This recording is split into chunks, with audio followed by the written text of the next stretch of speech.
Ahibati fillah, ada pun tanda-tanda orang husnul khatimah ya.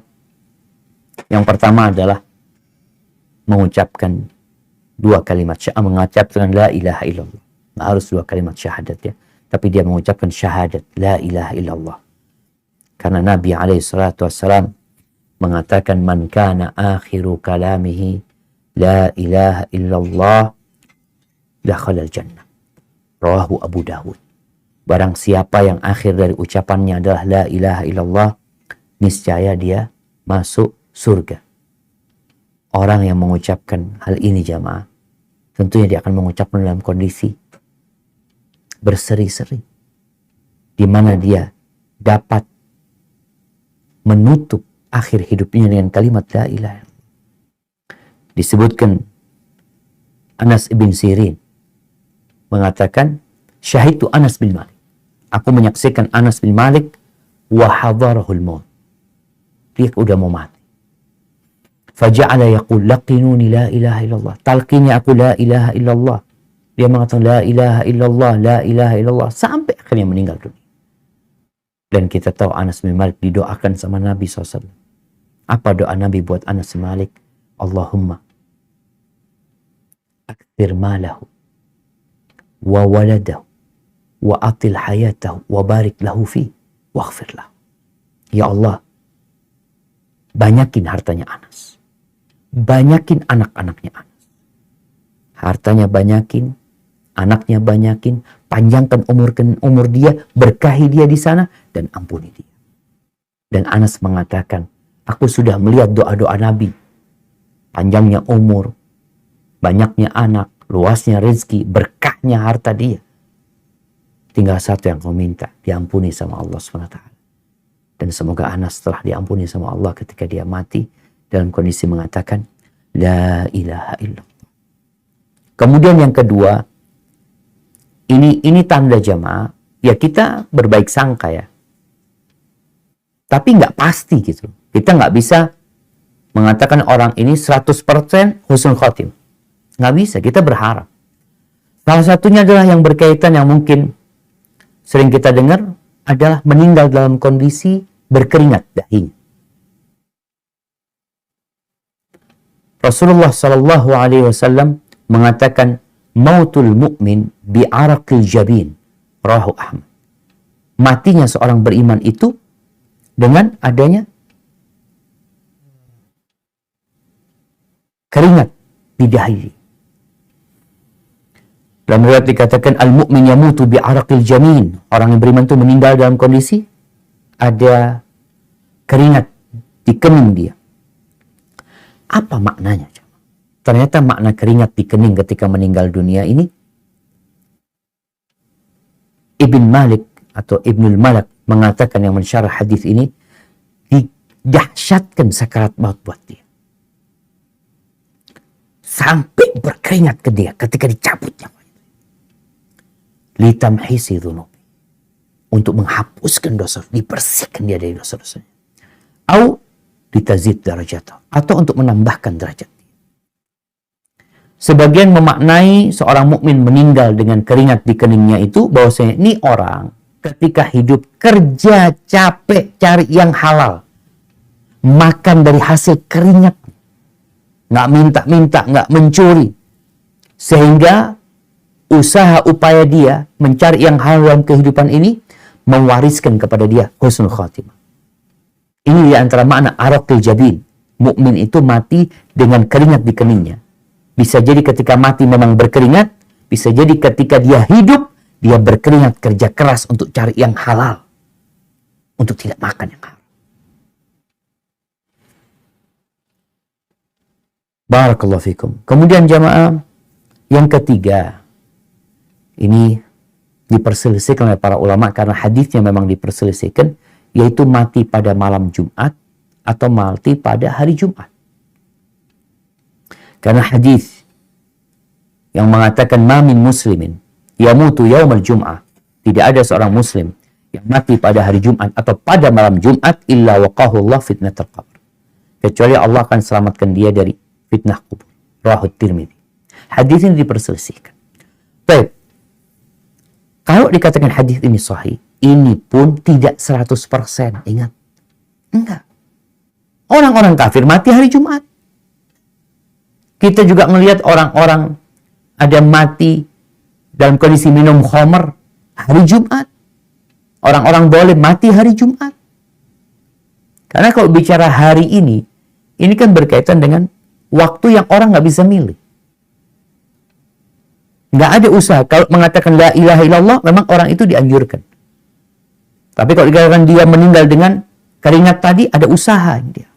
Tapi kalau bicara hari, makanya sebagian ulama mendhaifkan hadis ini, seperti Imam Bukhari rahimahullah ta'ala, beliau lebih berpendapat, Nabi meninggal hari Senin. Kalau bicara harinya, beliau meninggalnya hari Senin. Bukan pada hari Jumat. Kalaupun kita menganggap hadis ini sahih, ini secara prasangka berat kita jangan. Insya Allah mudah-mudahan lah. Kalau itu orang baik, sekali lagi kalau itu orang soleh. Makanya sampai sebagian ulama mengatakan, kalau ada orang boleh mati hari Jumat, nggak diadab di hari Jumat itu. Besoknya baru diadab hari Sabtu. Ini berkaitan dengan keabsahan hadis ini yang memang diperselisihkan. Kemudian yang keempat, mati dalam kondisi beramal soleh. Kalau yang pertama itu mati dalam kondisi mengucapkan ucapan yang baik, yaitu la ilaha illallah. Yang keempat ini mati dalam kondisi beramal soleh. Rasulullah SAW bersabda dalam hadis riwayat Ahmad, "Man qala la ilaha illallah ibtigha'a wajhillah, khutima lahu biha dakhal jannah." Barang siapa yang mengatakan la ilaha illallah, ikhlas mengharapkan wajah Allah, dan dia mati dalam kalimat tersebut, dia masuk surga. Wa man shoma yawman ibtigha'a wajhillah, khutima lahu biha dakhal jannah. Barang siapa yang berpuasa sehari di jalan Allah Azza wa Jalla, mengharapkan wajah Allah, dan dia mati dalam kondisi berpuasa, dia akan masuk surga. Wa man tasaddaqa bi sadaqatin ibtigha'a wajhillah, khutima lahu biha dakhal jannah. Barang siapa yang bersedekah di jalan Allah, mengharapkan wajah Allah, dan mati dalam kondisi dia rajin bersedekah, terus dia rajin sedekah, maka dia akan masuk surga. Nabi SAW mengatakan, yub'athu kullu abdin ala ma mata alaih. Orang itu akan dibangkitkan sesuai dengan kondisi dia mati. Rawahu Muslim. Maka kalau mati dalam kondisi bertalbiyah, dibangkitkan dalam kondisi bertalbiyah. Ahibati fillah. Maka berusaha kita untuk menjaga amalan kita. Jangan berhenti berbuat amal soleh. Mati dalam kondisi berzikir, mati dalam kondisi sholat, mati dalam kondisi haji, mati dalam kondisi perjalanan menuju tempat yang baik. Artinya amal soleh yang dia lakukan. Malik ibn Dinar, salah satu ulama dari kalangan salafus salih, dia mengatakan, wallahi law istata'tu an la anam manimtu. Demi Allah, kalau aku bisa nggak tidur, aku nggak akan tidur. Qila lahu limada? Ada yang mengatakan, kenapa kau mengatakan itu? Akhsha ayyatiyani malakul maut wa ana naim. Aku takut malaikat maut mencabut nyawaku dalam kondisi aku tidur. Wala urid an ya'tiyani illa wa ana ala amalin salih. Aku nggak ingin malaikat mencabut nyawa datang kecuali aku sedang beramal soleh. Subhanallah. Dari semangatnya dia beramal soleh. Padahal kita tahu orang kalau sebelum tidur pun baca zikir ya. Tadi dia menutup hidupnya dengan zikir-zikir mengingat Allah SWT. Mati dalam kondisi dia membaca umpamanya ayat kursi, membaca doa sebelum tidur, atau mati di pagi harinya dia sudah membaca Sayyidul Istighfar, kemudian dia mati di sore harinya sudah baca Sayyidul Istighfar, insya Allah Allah Azza wa Jalla akan memberikan kepadanya balasan yang baik dan matinya mati husnul khatimah. Barakallahu fiik. Jamaah, mungkin itu yang bisa kita kaji pada kesempatan kali ini. Kita masuk ke sesi tanya jawab. Anda kembalikan. Jazakillah khair. Jazakallah khair wa barakallahu fiik Ustaz. Alhamdulillah paparannya sangat mengena sekali, dan alhamdulillah juga sudah terkumpul Ustaz. Alhamdulillah banyak pertanyaan, tapi kita akan coba yang sesuai dengan topik terlebih dahulu. Pertanyaan pertama, Bismillah, barakallahu fikum Ustaz. Afwan izin bertanya, apakah ketika orang yang meninggal ketika sedang sujud saat sholat itu tanda meninggal dalam keadaan husnul khotimah? Bagaimana dengan orang yang menjelang wafatnya antara hidup dan mati selama 10 hari seperti sudah tidak bernafas dalam beberapa menit tetapi bernafas kembali. Apakah ini termasuk su'ul ataukah husnul khotimah? Ini mungkin ada satu lagi Ustadz yang mungkin juga serupa. Apakah meninggal dalam keadaan yang afwan mengenaskan, misalnya tertabrak, kecelakaan, dan lain-lain itu berpengaruh dengan husnul khotimahnya? Na'am, barakallahu fiik. Ahibati fillah. Berkaitan dengan orang yang mati dalam kondisi sujud. Tentunya itu masuk dalam yang kita sebutkan di tanda-tanda orang mati husnul khotimah. Di mana mati dalam kondisi beramal soleh. Amal soleh apa saja. Mau sujud, atau dia di masjid sedang berzikir, atau sedang membaca Al-Quranul Karim, atau dalam kondisi dia berpuasa, mati dalam kondisi berpuasa. Sampai ada sebagian ulama salaf itu ketika dia merasa haus, minta air, dikasih air, ditanya, udah azan? Belum. Nggak jadi. Sampai akhirnya dia meninggal dunia dalam kondisi belum berbuka. Jadi mati dalam atau sedang mengamalkan amalan soleh, semoga itu tanda husnul khatimah. Adapun berkaitan dengan orang tadi yang dikatakan 10 hari dia dalam kondisi sulit, sadar nggak sadar, bernafas, nanti hilang nafasnya. Mungkin sekarang kan orang bisa melihat denyut nadinya, atau nafas dia, jantung dia, tahu-tahu nanti berhenti, nanti hidup lagi, berhenti.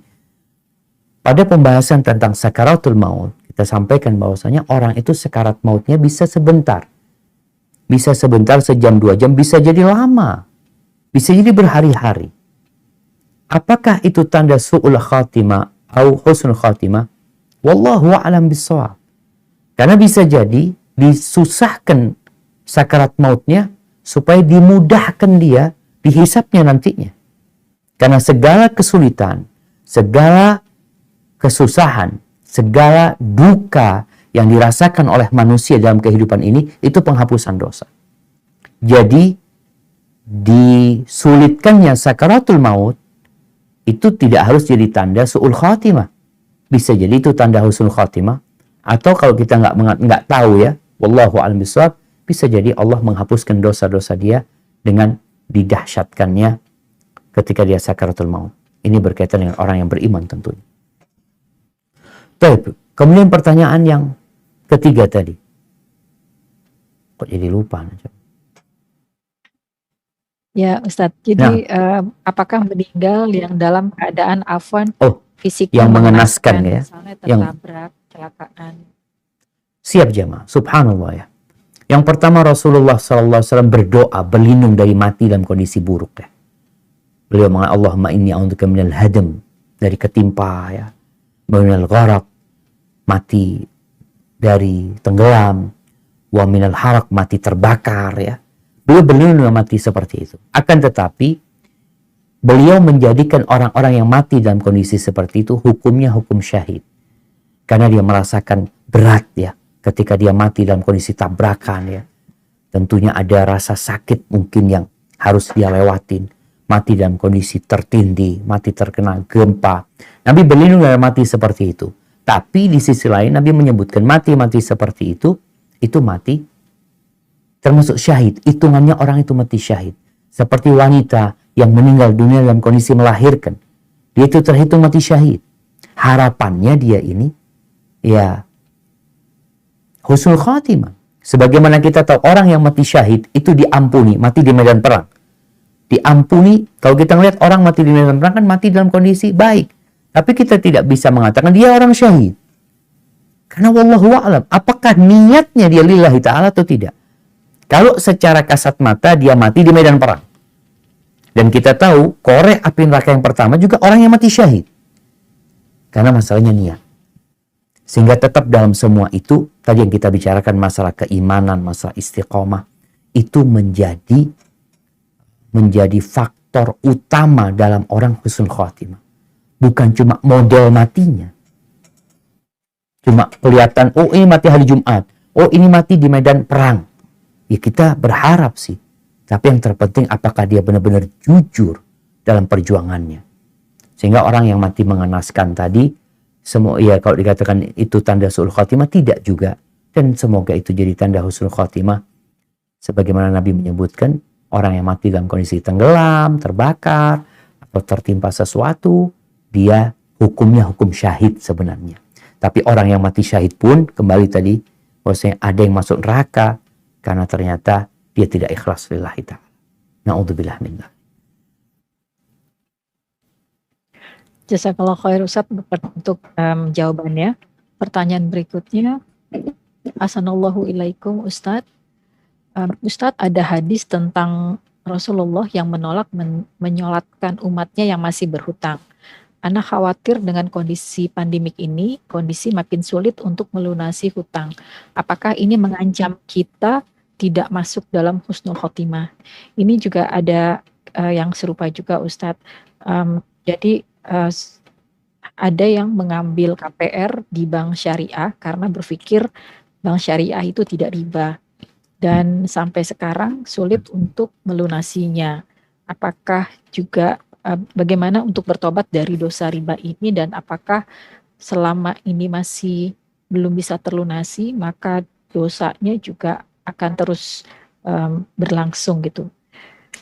Nah, barakallahu fiik. Jamaah rahimakumullah. Kalau berbincang utang, iya, Rasulullah SAW itu di awal Islam, beliau tidak mau mensolatin orang yang punya utang. Sampai tatkala umat Islam punya harta, maka Nabi SAW negara yang menanggung utangnya orang-orang yang memang tidak mampu bayar utang. Ketika itu, utang ini masalahnya berat. Kalau sekarang ternyata negara nggak menanggung, mau nggak mau harus bayar sendiri utang. Dan kita tahu nafsul mu'min mu'allaqatun bidaini. Jiwa seorang beriman itu bergantung sama utangnya. Jadi kalau engkau punya utang, namun meninggalkan sesuatu yang untuk membayar, insya Allah ahli warismu akan membayari. Tapi jadi masalah kalau keluarga nggak punya. Terus gimana? Maka semoga Allah mengampuni dosa-dosa kita. Di sini para ulama berbincang, utangmu itu buat apa? Kalau utangnya untuk sesuatu yang mendesak, bukan untuk gaya hidup, dan dia benar-benar punya niat untuk melunasinya, bersungguh-sungguh dia melakukan itu, kemudian ajal menjemput dia, semoga Allah memaafkan dia. Tapi tetap nanti pada hari kiamat akan ada perhitungan antara dia dengan orang yang pernah dia ambil uangnya itu. Karena yang berurusan dengan makhluk, Allah selesaikan di antara mereka nanti. Maka adalah kita berhati-hati dengan hutang. Kalau bicara tadi masalah pandemi, ahibati fillah, kalau kita lihat kebanyakan penduduk negeri kita ini, bangsa kita bangsa berhutang. Secara negara, secara rakyat, ya, karena dianggap utang ini budaya baik. Benar. Jadi ada orang yang berpandangan bahwasanya hutang itu budaya baik. Hutang ini budaya buruk. Orang berhutang. Kenapa kok ada usaha dari berbagai pihak supaya rakyat ini berhutang? Dengan memperkecil apa? Memperkecil bunga, suku bunga, ini itu. Budayakan hidup tanpa hutang. Kalau mau ngasih utang, tafadhol ngasih utang. Tapi jangan pakai riba.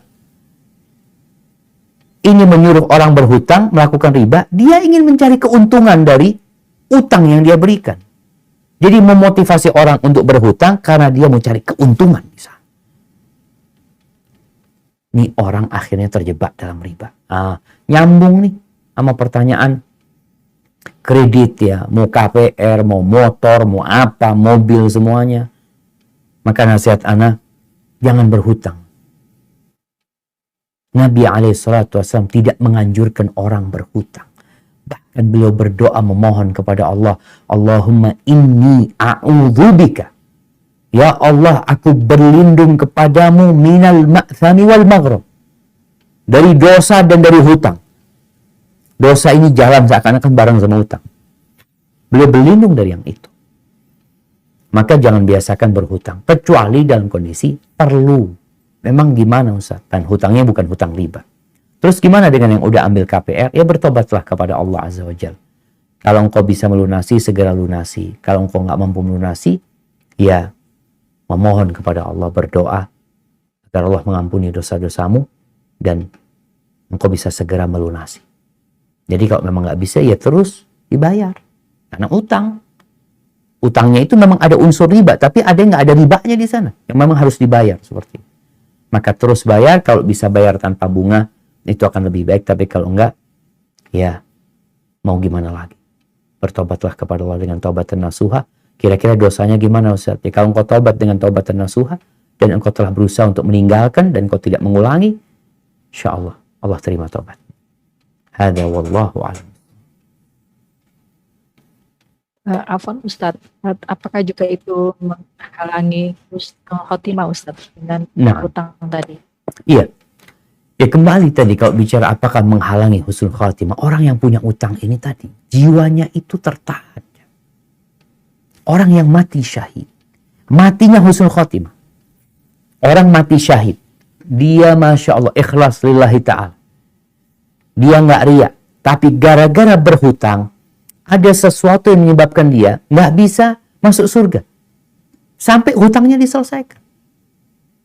Berarti kalau kita ngelihat dia matinya husnul khotimah dari sisi matinya dia, penutupnya dia itu matinya mati syahid.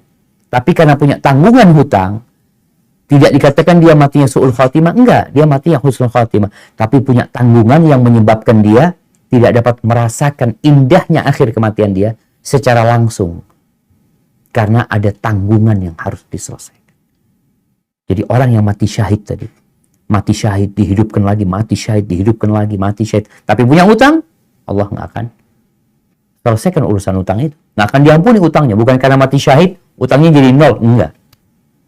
Jadi kalau jadi penghalang husnul khatimah, wallahu a'lam. Tapi yang jelas tadi ada yang tertahan dari dia. Hada wallahu a'lam. Berfik Ustaz. Berikut pertanyaan buku terkait dengan salah satu sebab husnul khotimah yaitu istiqomah.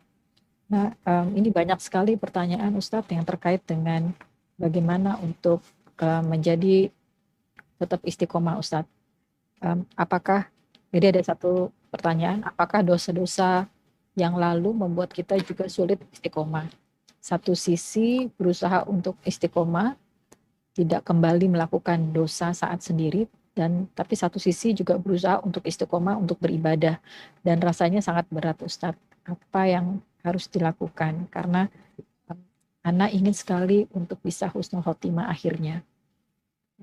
Jadi maksudnya juga banyak yang takut pada saat masih belum istiqomah terus meninggal Ustadz. Nah, subhanallah Jamal.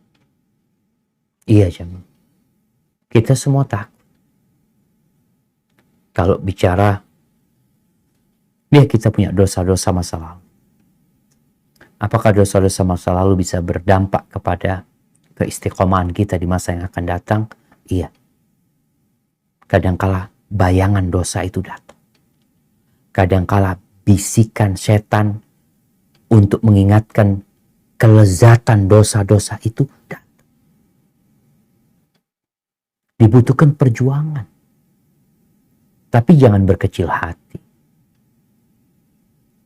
Allah Azza wa Jalla mengatakan walladzina jahadu fina lanahdiyannahum subulana wa innallaha lama'al muhsinin. Sesungguhnya orang-orang yang berjuang bersungguh-sungguh di atas jalan kami, bersungguh-sungguh, nggak main-main dia, nggak bercanda, dia bersungguh-sungguh, pasti kami akan tunjukkan kepada dia jalan-jalan. Dan Allah itu bersama orang-orang yang berbuat kebaikan. Artinya kita berusaha. Maka kita berbaik sangka kepada Allah Azza wa Jalla. Cerita sahabat tadi ketika ditanya sama Nabi SAW, kaifa tajidu? Di mana engkau mendapati dirimu? Dia mengatakan, arjullah wa akhafu dzunub. Aku berharap sama Allah, tapi aku takut sama dosa-dosa. Itu perasaan harus ada di diri kita. Sehingga seorang muslim tatkala berjalan menuju kepada Allah Azza wa Jalla, dia itu tetap di antara khauf dan raja. Berada di rasa takut yang tidak boleh berpisah dari dia, dan di rasa harap yang harus selalu menemani dia. Nggak boleh putus asa. Tatkala engkau berbuat dosa, lalu ana tobat Ustaz, lalu berbuat dosa lagi, tobat lagi. Terus Ustaz nanti ulangi lagi, tobat lagi. Jangan pernah berhenti. Ada yang mengatakan, nih orang amal soleh jalan, maksiat jalan terus. Ya kita berusaha untuk berhenti. Jangan gara-gara engkau berbuat kemaksiatan, lalu amal solehnya berhenti. Bahkan Nabi SAW menyuruh kita untuk menutup, bukan untuk menutup ya, untuk mengikuti amal jahat dengan amal baik. Apa kata Nabi SAW? Ittaqillah haitsuma kunta. Bertakwalah kepada Allah dimanapun engkau berada. Wa atbi'is sayyi'al hasanah. Kalau engkau berbuat dosa, ikutin dengan perbuatan baik. Jadi kalau ada orang mengatakan maksiat jalan, ketaatan jalan, iya memang seperti itu. Kita harus jalanin ketaatan. Jangan bicara maksiat jalan, ketaatan, udah nggak usah berbuat taat engkau. Kalau maksiat masih jalan. Loh, kita ini disuruh menutup kesalahan kita dengan berbuat ketaatan. Dan kita disuruh bertobat. Jangan cuma beramal soleh, tapi kita niat mengulangi. Kita niat untuk tidak mengulangi. Artinya kita hidup harus selalu dalam rasa harap dan rasa takut.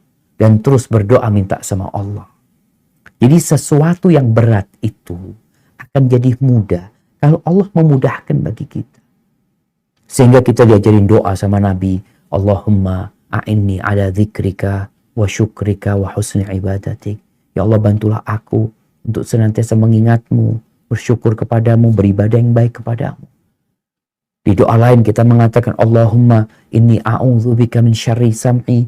Ya Allah aku berlindung kepadamu dari kejahatan pendengaranku, dari kejahatan penglihatanku, dari kejahatan lisanku, dari kejahatan hatiku, dari kejahatan air maniku. Jadi terus kita berdoa. Di satu saat kita minta ketaatan, di satu saat kita minta dilindungi dari kejahatan. Dan ini jalan bersama. Yang pada akhirnya semoga kita bisa berbaik sangka sama Allah. Hadza wallahu a'lam bissawab. Jazakallahu khair Ustaz. Pertanyaan berikutnya ini terkait dengan amalan anak untuk orang tua.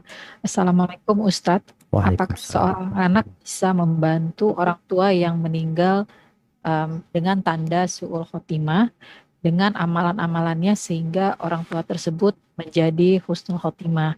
Saya mendengar sebagian anak bisa berzikir atas nama orang tua yang sudah meninggal. Apakah ada dalilnya? Jazakallahu khair. Barakallahu fiik. Ada mungkin Afwan Ustadz ada sedikit terkait. Jadi misalnya juga saat di grup WA mengingat seseorang yang sudah meninggal, maka semua orang menuliskan Al-Fatihah. Apa sebenarnya doa untuk pada saat mengingat seseorang yang sudah meninggal, Ustaz? Masya Allah, barakallahu fiik.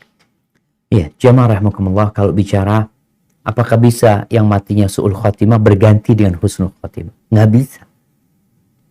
Kan sudah penutupnya su'ul khatimah. Udah mati nih orang. Jadi nggak bisa dirubah penutupnya. Kalau pertanyaannya, apakah bisa kita berdoa buat untuk orang yang mati su'ul khatimah? Menurut kita Ustaz, dia meninggal itu dalam kondisi sholatnya bolong-bolong Ustaz. Dia meninggal dunia dalam kondisi, maaf dia masih minum khamr Ustaz. Masih narkoba. Anak kan tahu bapaknya bagaimana. Terus kira-kira apa yang bisa dilakukan anak? Kalau merubah penutupnya nggak bisa, karena penutupnya sudah selesai. Tapi mampukah kita atau bisakah dia memohon kepada Allah agar bapaknya diringankan azabnya?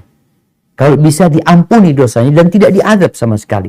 Mungkin hal itu dilakukan oleh seorang anak. Dengan cara apa? Dengan memohon ampun buat orang tua. Bagaimana cerita Nabi SAW, ada orang yang masuk surga dikasih derajat yang tinggi. Lalu dia bingung, orang tuh tahu. Kita tuh tahu dengan posisi kita masing-masing. Kayak apa sih anak? Maka orang tua ini ketika ditaruh di tempat yang indah, ditinggikan derajatnya, dia bertanya, "Anna li hadza?" Gimana aku dapat ini? Kok bisa? Fayuqalu lahu bistighfari waladika lak. Karena istighfar anak buat engkau. Jadi anak ini terus memohon ampun buat orang tuanya. Di antara bukan berzikir buat orang tuanya tadi, memohonkan ampun buat orang tuanya, mendoakan orang tuanya sodakoh buat orang tuanya. Itu insya Allah akan meringankan azab buat orang tuanya dan semoga diampuni oleh Allah Azza wa Jalla. Itu yang dapat dilakukan oleh seorang anak. Tapi merubah su'ul khatimah jadi husnul khatimah, ya penutupnya sudah su'ul khatimah. Udah su itu buruk, khatimah itu penutup. Jadi penutupnya udah buruk, nggak bisa dirubah. Tapi setelah itu mungkin dia diadab, mungkin dia disiksa.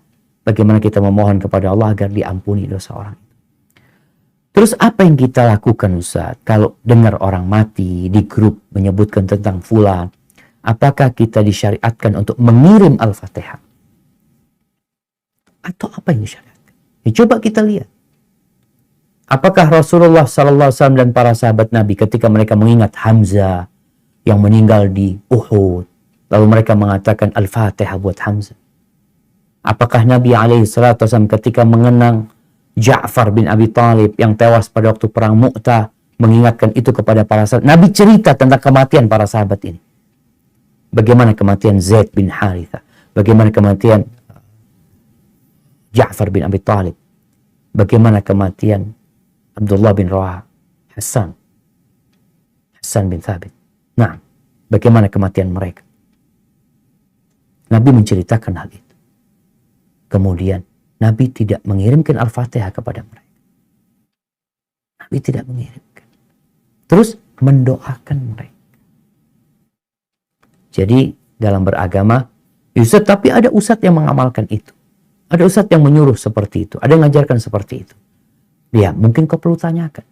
Apakah Nabi memang mengirimkan hal itu? Kalau ternyata betul ada hadisnya, berarti Ana salah. Ana mohon maaf. Tapi kalau ternyata Nabi tidak mengamalkan hal itu, ya kita lebih selamat ya dengan mendoakan dia. Selesai urusannya. Semua sepakat kalau mengatakan Allahumma gfir lahu warhamhu wa'afihi wa'fu anhu. Apakah diperbolehkan? Diperbolehkan, bahkan itu kita lakukan ketika sholat jenazah, ketika di kuburan. Bukan mengirimkan Al-Fatihah yang dilakukan Nabi SAW atau mengirimkan surat yang lainnya. Maka hendaklah kita lebih berhati-hati supaya kita lebih aman ya. Kalaupun memang ada yang mengatakan khilaf ini itu, kita ambil yang paling aman. Doakan. Kalau dia laki-laki katakan Allahumma gfir lahu warhamhu wa'afihi wa'fu anhu. Kalau dia perempuan katakan Allahumma gfir laha warhamha wa'afiha wa'fu anha. Seperti itu. Wallahu a'lam bishawab. Barakallahu fiik Ustaz. Pertanyaan berikutnya, Assalamualaikum Ustaz. Izin bertanya, ada kerabat yang curhat bahwa ia sangat berusaha untuk berbuat baik terhadap suaminya dan melayani suaminya. Tetapi suaminya seringkali menyusahkan dirinya. Selalu sang istri dicari-cari kesalahannya dengan kata-kata kasar, selalu dijelekkan. Bahkan istri jika menuntut ilmu dengan mendengar kajian selalu disalahkan dan dilarang mendengarkan ulama salaf. Sampai akhirnya sang istri seringkali putus asa dan berkata, jika aku meninggal, suamiku mungkin baru akan sadar bahwa tidak ada lagi perempuan yang sanggup mendampinginya seperti aku. Mungkin dia harus kehilangan aku dulu baru suamiku menyesal. Bagaimana kita bersikap untuk menasehati kerabat tersebut, Ustadz? Nah, apakah maksudnya ya karena berputus asa berharap untuk meninggal gitu juga Ustadz ya? Subhanallah. Barakallahu fiik. Iya jemaah. Ya memang ada suami-suami yang kurang bersyukur kepada pendamping hidupnya. Tapi kalau dia kehilangan pendamping hidupnya, baru dia akan merasakan ternyata nikmat yang dia rasakan selama ini itu pergi dan hilang. Biasanya orang kalau kehilangan itu memang baru merasakan nikmat tersebut. Terus bagaimana posisi ukhti ini? Kalau dia memang benar serius untuk memberi nasihat suami, yang tadi dikatakan mungkin sifatnya kasar dan dia sudah merasa dizalimin sama suami, maka engkau berpisahlah dengan dia. Tidak harus dengan kematian, tapi dengan gugat cerai. Maka dalam perceraian ini jemaah, kenapa ada iddah? Kenapa ada cerai yang bisa balik lagi? Di antara hikmahnya agar dua orang ini berpisah dan merasakan bahwa selama ini engkau itu nikmat sebenarnya. Selama istrimu baik sebenarnya. Atau istri mengatakan, selama ini suamimu baik loh. Engkau baru merasakan ketika engkau berpisah dengan dia. Maka sampaikan kepada dia, kalau dia serius untuk memberikan nasihat kepada suaminya, dengan harapan suaminya sadar kalau dia berpisah dengan dia, jangan nunggu mati. Maka engkau bisa dengan gugat cerai kepada suami.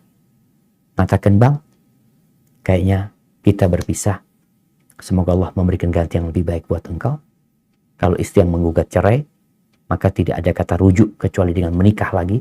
Tapi kalau suami yang menceraikan, dia bisa rujuk di masa iddah tanpa dengan menikah lagi. Maka mungkin itu yang perlu dinasihatkan kepada dia. Kalau bicara kematian, memang jamaah, kita ini nggak boleh minta kematian karena musibah yang menimpa kita. Tapi kalau urusan agama, kadangkala yang agama kita akan rusak. Kalau kita nggak meninggal dunia, dalam kondisi-kondisi fitnah seperti itu, baru diperbolehkan. Tapi kalau kita nggak tahu, hidup ini baik atau mati yang baik buat kita, maka berdoalah minta kepada Allah. Allahumma ahyini idza alimtal hayata khairan. Ya Allah, hidupkan aku kalau kehidupan itu baik buat aku. Wa tawaffani idza kanatil wafatu khairan. Dan matikan aku kalau kematian itu baik buat aku. Karena kita nggak tahu apakah hidup lebih baik atau mati lebih baik. Hadza wallahu a'lam bissawab. Jazakallah khair Ustadz. Ini untuk yang terakhir mungkin akan dibuka satu untuk pertanyaan langsung ke Ustadz. Nah. Afwan, mungkin Ukhti pertanyaannya mohon dipersingkat dan juga sesuai dengan tema. Silakan Ukhti Elmiati. Oke, Assalamualaikum warahmatullahi wabarakatuh. Waalaikumsalam warahmatullahi wabarakatuh. Barakallahu fiik. Naam, Ana Bu tafadhali. El dari Padang Panjang, Ustadz. Masya Allah. Masya Allah. Tafadhali Bu El. Ini ada satu pertanyaan, Ustadz. Ada seorang perempuan, dia di saat dia waktu masih hidup sangat durhaka kepada ibunya, Ustadz. Terus sampai-sampai dia bilang bahwa dia tidak pernah dihutangi sama ibunya. Dia menyusu sendiri dengan neneknya, katanya, Ustadz. Saking sedihnya hati ibunya ini selalu bercerita kepada anak-anaknya yang lain, Ustadz. Jadi bagaimana waktu dia udah umuran seputar 70-an, dia sakit-sakitan, Ustadz, sampai dia tidak bisa jalan. Ibunya apa anaknya? Ustadz, dia selalu didampingi oleh saudara-saudaranya dengan mendampinginya membacakan la ilaha illallah di saat sakaratul mautnya, Ustadz. Bagaimana Ustadz itu kejadian seperti itu, Ustadz? Artinya Bu El mengampuni dosanya atau enggak? Terima kasih, Apa, Ustadz. Bu El? Nah, Ana mau tanya, itu yang sampai umur 70 tahun itu anaknya kan? Bukan ibunya? Iya, anaknya, Ustadz. Iya, anaknya, Ustadz. Dan akhirnya dia mati dalam kondisi mengatakan la ilaha illallah. Tapi enggak tahu, Ustadz, entah diucapkannya la ilaha illallahnya, entah enggak, cuma saudaranya kiri kanan di telinganya mentalkin kalimat dia. thayyibah itu, Ustadz. Naam, sahih. Barakallahu fiik. Naam, ahibati fillah. Ini buat anak-anak ya. Siapapun yang merasa dia dibuang sama ibunya, dia dititipkan sama ibunya, dia nggak diperhatikan sama ibunya, dia dikasihkan ke orang sama ibu, ketahuilah kau tetap wajib berbakti kepada ibu. Ibumu 9 bulan mengandung dan mempertaruhkan nyawanya untuk melahirkan. Urusan susu bisa pakai botol anak itu. Disusukan ke orang itu biasa. Nabi kita Muhammad alaihissalatu wasallam disusu sama siapa? Halimah Sa'diyah, ibunya menyusui hanya 6 hari. Kemudian disusui oleh Thuwaibah. Lalu disusui oleh Halimah Sa'diyah selama 2 tahun. Jadi disusukan ke orang itu nggak apa-apa sebenarnya. Jangan merasa ibumu kemudian menzalimin dirimu. Engkau sudah 9 bulan di sana, kemudian lahir membelah perut ibu kadangkala, melukai sang ibu. Lalu seakan-akan ibunya nggak pernah berbuat baik.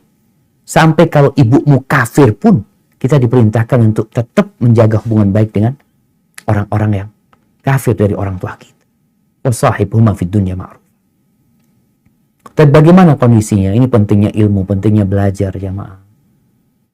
Terus kalau dikatakan apakah dia mati husnul khatimah atau tidak, wallahu a'lam bishawab.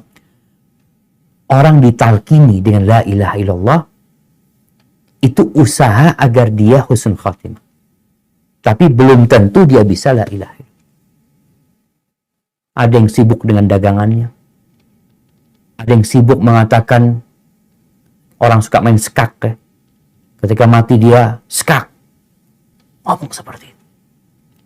Jadi apa yang biasa dia lontarkan di lisannya itu akan keluar ketika dia mati di akhir hayatnya. Tapi orang yang beriman, malaikat akan menetapkan hatinya. Sehingga kalau kita suka mengatakan la ilaha illallah, kita suka bersalawat kepada Nabi SAW, semoga itu yang keluar dari lisan kita. Adapun apakah mungkin ya orang yang seperti itu diampuni sama Allah Subhanahu wa taala? Ya, kita doakan. Tapi yang jelas, dosa kepada manusia itu ada persidangan khusus nanti pada hari kiamat. Dosa sama Allah, ya Allah bisa ampuni sekehendak Allah SWT. Maka yang berurusan dengan dosa sama manusia ini, maka jangan sampai mati, kata Nabi SAW, kalian bawa kezaliman. Jangan sampai. Kenapa? Karena kezaliman itu kegelapan pada hari kiamat. Kegelapan di alam kubur sana. Maka usahakan, ya kita tetap mendoakan saudara kita yang mungkin kita lihat dia durhaka kepada orang tuanya. Semoga Allah mengampuni dosa dia. Dan anak-anaknya juga diperintahkan untuk mendoakan ibunya kalau memang ibunya durhaka. Karena ingat, semua dosa itu masih mungkin diampuni sama Allah SWT, kecuali kalau mati dalam kondisi syirik. Kalau mati dalam kondisi kafir syirik, maka keluarganya tidak boleh mendoakan. Hadza wallahu a'lam bishawab. Itu yang bisa Anda sampaikan. Kurang lebihnya mohon maaf. Semoga Allah memberikan kepada kita kekuatan, taufik, inayah dan hidayahnya agar kita bisa istiqamah di atas ketaatan dan mati husnul khatimah.